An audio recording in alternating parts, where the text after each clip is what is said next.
राष्ट्रीय स्तर में जंतर मंतर में 26 तारीख को एक विशाल जो है निवेशक आम सभा होने वाला है, जिसमें हम लोग जो अपनी मांग को रखेंगे और पूरे 42 करोड़ ठगी पीड़ित जमा करता परिवार के हक और अधिकार के लिए वहां पर एक संघर्ष। चुनाव तो निकल गया है विधानसभा का, आगामी चुनाव लोकसभा के हैं। सरगर्मी तेज है, गांव के नुक्कड़ से लेकर शहर के गलियारों तक घमासान चालू हो गया है छत्तीसगढ़ में। लेकिन इसी बीच में एक घमासान, एक महा रैली आम सभा निकाले जा रहे हैं। आप देख सकते हैं निवेशक आम सभा का ये एक ऐसी टोली है जिसे कुछ लोगों ने चिट फंड कंपनियों ने ठग लिया है। केवल इन्हीं को नहीं, छत्तीसगढ़ की बात करें तो 30 लाख ऐसे परिवार हैं जो ठगा महसूस कर रहे हैं। ये दर दर भटक रहे हैं, पूरी राज्य में पैदल मार्च कर रहे हैं और ये सरकार को चेताने की कोशिश कर रहे हैं, निवेदन आग्रह करने की कोशिश कर रहे हैं कि हमारे परिवार का, बच्चों की शादी करनी है, शिक्षा की व्यवस्था करनी है, बूढ़े माँ बाप के लिए दवाइयों की व्यवस्था करनी है। कैसे करें, एक बड़ा सवाल। और जन जागृति का अभियान में इस पूरे टीम का ग्रेता गगन कुंभकार सक्रिय है। आइए इनसे ही हम बात करते हैं कि किस तरीके से पीड़ा है, क्या समस्या है। गगन कुंभकार छत्तीसगढ़ अभिकर्ता है, उपभोक्ता सेवा संघ से प्रदेश अध्यक्ष हूँ। हम लोग 2015 से लेकर के लगातार जो है वो चिट फंड की पैसा वापसी के लिए मांग कर रहे हैं। क्योंकि 2014 में जब मोदी जी सरकार में बैठे थे तो 3 लाख कंपनियों को बंद कराया गया था और उसमें जो है 42 करोड़ लोगों का खून पसीना का पैसा डूबा हुआ है। लगभग 1 करोड़ के आसपास जो है एजेंट थे पूरे भारत में 3 लाख कंपनियों का। और उसी तर्ज पे जो है छत्तीसगढ़ में भी जो है लगभग 30 लाख निवेशक परिवार का 50,000 करोड़ रुपए लूटा गया है। जो हम लोग छत्तीसगढ़ को धान का कटोरा कहते हैं, वो पूरा धान को लूट के ले गया है, केवल कटोरा पकड़ा दिया छत्तीसगढ़ के लोगों को। तो ये जो है हम लोग 2015 से लगातार हम लोगों ने बूढ़ा तालाब 42 दिन का भूख हड़ताल किया, जिसमें 50,000 की संख्या में विधानसभा घेराव किए थे। माननीय भूपेश बघेल जी जो पूर्व पीसीसी अध्यक्ष थे और पूर्व मुख्यमंत्री हैं, वे जो है हमारे इस कार्यक्रम का अगुवाई किए थे विधानसभा घेराव 2016 में। और उसके बाद में भूपेश बघेल जी जो है हर मंच में हमारे पास में आए, हम उनको मुख्य अतिथि के रूप में आमंत्रित किए और हर मंच से उन्होंने बोला था कि भाजपा की सरकार में यदि आप लोग का पैसा वापसी नहीं हो रहा है, चूंकि आपकी मांग जायज़ है और मिलना चाहिए आपका पैसा, हक अधिकार, अगर आपका पैसा भाजपा सरकार नहीं देती है तो हमारी सरकार बनाइए। 2018 में विधानसभा चुनाव में अगर हम लोग को आप लोग सत्ता में लाते हैं तो एक एक निवेशक का पाई रकम, मूल ब्याज सहित, चाहे उसके लिए टैक्स लगाना पड़े, चाहे अतिरिक्त बजट बनाना पड़े, हम हर कीमत में निवेशक का पाई रकम वापस करेंगे, ये वादा किया गया था। और जब विधानसभा चुनाव हुआ 2018 में तो प्रत्येक निवेशक जो है हम उसके पास जा करके घोषणा पत्र को लेकर के गए कि भाई सरकार अगर कांग्रेस की बनती है तो हम लोग का पैसा मिलेगा। यह विश्वास दिलाया गया निवेशकों को और ऐतिहासिक बहुमत से कांग्रेस की सरकार बनने में बहुत बड़ा योगदान निवेशकों को है, 30 लाख परिवार का। और जब सरकार में आया उसके बाद में फिर जो है 2019-20 में जो है कोरोना लग गया। 2021 में हम लोगों ने तहसील धमतरी से रायपुर तक के पद यात्रा निकाला था और उसके बाद में जो है तहसील स्तर में आवेदन लेने की प्रक्रिया शुरू हुई। प्रत्येक तहसील स्तर में आवेदन लिया गया है शासन द्वारा, जिसमें हमारे धमतरी जिला में 1,39,000 आवेदन आया है, रायपुर जिले में आपका 2.5 लाख आवेदन आया है, महासमुंद में भी लगभग 1.5 लाख के 1 लाख के आसपास आवेदन आए। मतलब टोटल छत्तीसगढ़ में जो है 20 लाख से ऊपर लोग जो है आवेदन जमा किए मात्र 1 महीने के अंदर में।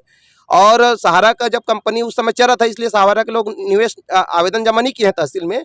तो हम लोग ये आंकड़ा लगा रहे हैं कि लगभग 30 लाख निवेशक परिवार का 50,000 करोड़ रुपए डूबा है, जिसकी पैसा वापसी के लिए हम लोग निरंतर संघर्षरत हैं। और अभी जो है मोदी की गारंटी में लिखा गया है घोषणा पत्र क्रमांक 17 में छत्तीसगढ़ में, और उसके आधार पे चूंकि कांग्रेस ने जो है गिने चुने कंपनी का नाम मात्र संपत्ति था छत्तीसगढ़ में, उसको बेच करके जो है नाम मात्र रकम वापसी किया गया, जो ऊँट के मुंह में जीरा के बराबर है।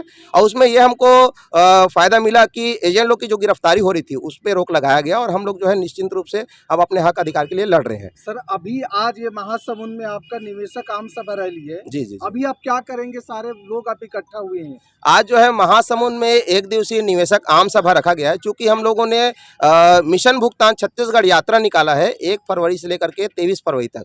उसी परिप्रेक्ष्य में प्रत्येक जिले में निवेशक आम सभा आयोजित किया जा रहा है, संभाग स्तर में भी हो रहा है।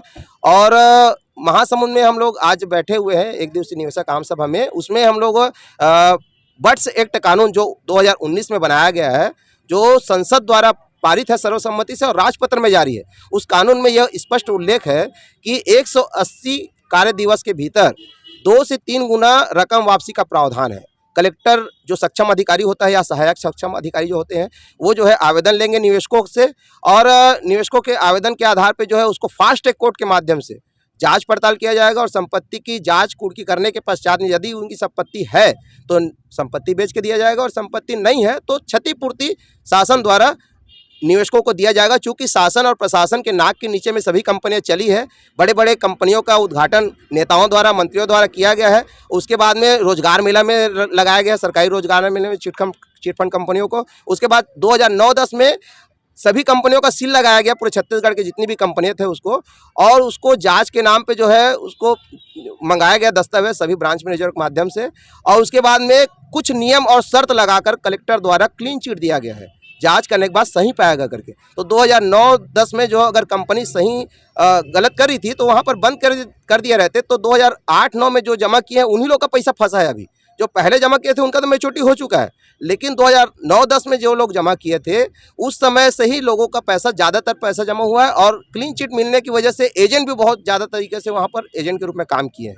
तो पैसा जो फंसा है पूरा जो है 2008-9 के बाद का फंसा हुआ है, और ये कलेक्टर है, IPS अधिकारी हैं, नेता है, मंत्री है, इन लोग के खिलाफ हम लोग हाई कोर्ट में भी गए हैं। 22-25 हज़ार लोग हलफनामा दिए हैं, और वहाँ पर हम लोग हाई कोर्ट परिसर के अंदर में अपनी सुनवाई में सुने हैं, और मजिस्ट्रेट ने सरकारी वकील को कहा है कि क्यों ना शासन को नोटिस किया जाए और 54 दिन के अंदर जवाब मांगा जाए, और क्यों ना नेता और मंत्री और अफसरों को पक्षकार बनाया जाए। क्या करेंगे आप? तो फिर से लोकसभा चुनाव आने वाला है जी, और बीजेपी की फिर से यहाँ सरकार आ गई है जी। क्या लगता है मांगे मानी जाएगी कि नहीं?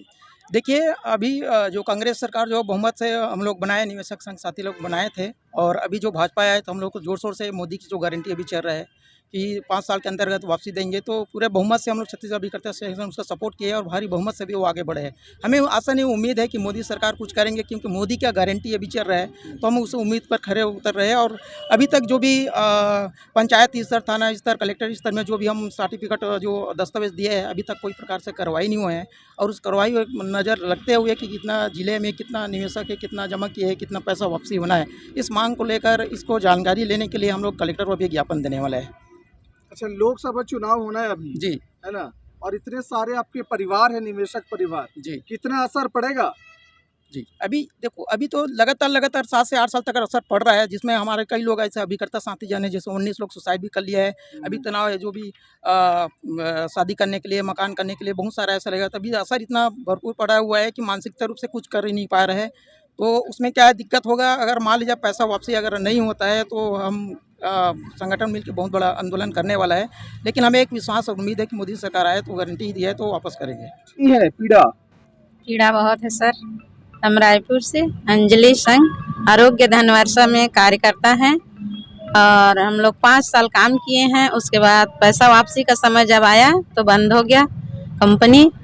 हम लोग को परेशान कर रहे हैं निवेशक लोग पैसा वापसी के लिए। हम लोग बहुत परेशान हैं, घर से बाहर से सब तरफ से, कहीं का नहीं हो रहे हैं। हम लोग पैसा को लेकर बहुत परेशान है, अब तो जीना भी मुश्किल है, ऐसे स्थिति आ गया है। और सरकार बोल रही देंगे देंगे, लेकिन पैसा कब देगी ये वादा नहीं कर रही, तो हम कैसे निवेशक को बोलें कि हम इस तारीख को और इस महीने को देंगे। मेन समस्या यही है, बोल देने से थोड़ी होता है, वो पैसा दे या फिर साफ बोल दे कि नहीं दे सकते।